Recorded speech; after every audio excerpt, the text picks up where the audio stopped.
Hello everyone, Bhaiphonta special খাওয়া দাওয়ার video তো তোমাদের সাথে শেয়ারই করা হয়নি।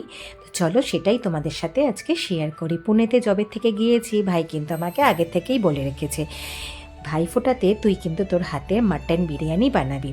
চিকেন চাপও বানিয়েছিলাম, সেটার আবদার যদিও ছিল নন্দিতার তরফ থেকে। তো মাটন বিরিয়ানি, চিকেন চাপ, স্যালাড, রায়তা, ফিশ ফ্রাই আর ছিল আমের টক মিষ্টি চাটনি।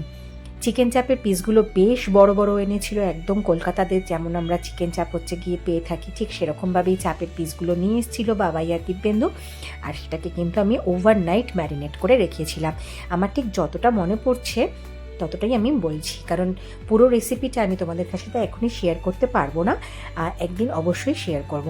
তো এর মধ্যে আদা পেঁয়াজ রসুনের পেস্ট, লঙ্কার পেস্ট, এরপরে কাজু বাদাম, চালমগজ, পোস্ত পেস্ট, আর তার সাথে ছিল কাশ্মীরি লঙ্কার গুঁড়ো, জায়ফল গুঁড়ো, গোলমরিচ গুঁড়ো, ছিল গরম মশলা গুঁড়ো, ফ্রেশ ক্রিম, সাদা তেল, সব কিছু দিয়ে ভালো করে কিন্তু এক একটা পিসকে আমি ভালো করে ম্যারিনেট করে প্রত্যেকটা পিসের মধ্যে যাতে মশলা ঢোকে ভালো করে ম্যারিনেট করে ওভারনাইট ফ্রিজারে রেখে দিয়েছিলাম।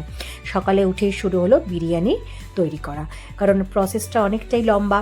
তো আমি বেরেস্তা ফার্স্টে ভেজে নিলাম, এরপরে কিন্তু ইয়াকনিতে মাটন হচ্ছে সেদ্ধ করার জন্য দিয়ে দিলাম হচ্ছে একটা জলের মধ্যে বেরেস্তা, যা যা উপকরণ দেওয়া দরকার, টক দই থেকে খোয়া ক্ষীর, বিরিয়ানি মশলা, আরও যা যা দেওয়া দরকার সব কিছু দিয়ে মাটন দিয়ে আমি কিন্তু ইয়াকনি রেডি করতে বসিয়ে দিলাম। এদিকে একটা প্যানের মধ্যে ওভারনাইট মানে ম্যারিনেট করে রাখা যে পিসগুলো ছিল চাপের, সেগুলোকেও কিন্তু ঘি আর তেল গরম করে প্যানের মধ্যে বসিয়ে দিলাম একদম সিমে ভালো করে কিন্তু উল্টে পাল্টে পুরো চাপটাকে হচ্ছে তৈরি করতে হবে। এদিকে আমার ইয়াকনি রেডি হচ্ছিল, যখনই আমার মাটন রেডি হয়ে গেল এরপরে কিন্তু আমি দিয়ে দিলাম হচ্ছে আলুগুলোকে। আলুও হচ্ছে বয়েলড হয়ে যাওয়ার কিন্তু পরে আমি এদিকে চাপের মধ্যে আগের থেকেই দুধের মধ্যে কেশর, গোলাপ জল, কেওড়া জল, মিঠা আতর এগুলো সব মিশিয়ে রেখে দিয়েছিলাম এবং সব শেষে কিন্তু সেটাই দিয়ে দিলাম। আমাদের চাপ কিন্তু অলমোস্ট ডান। এদিকে আমি চালটাকেও সেদ্ধ করতে বসিয়ে দিলাম, মাঝে কিছু ভিডিও করতে পারিনি কারণ ভাইফোঁটা দিতে বসে গিয়েছিলাম। এরপরে কিন্তু বিরিয়ানি আমি একদম দমে বসিয়ে দিয়েছিলাম।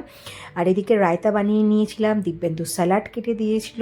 দেখো আমার থালি কিন্তু আমি একদম রেডি করে নিয়েছিলাম, মাটন বিরিয়ানির সাথে চিকেন চাপ, রায়তা বানিয়ে নিয়েছিলাম, সাথে কিন্তু মা বানিয়েছিল আমের টক মিষ্টি চাটনি, যেটা মা অসাধারণ বানায়।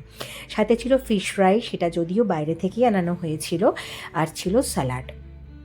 অপূর্ব খেতে হয়েছিল, সত্যি কথা বলছি, নিজে করেছি বলে নয়, দারুণ হয়েছিল খাবারটা। ভাই তো খুব মজা করে খেয়েছিল।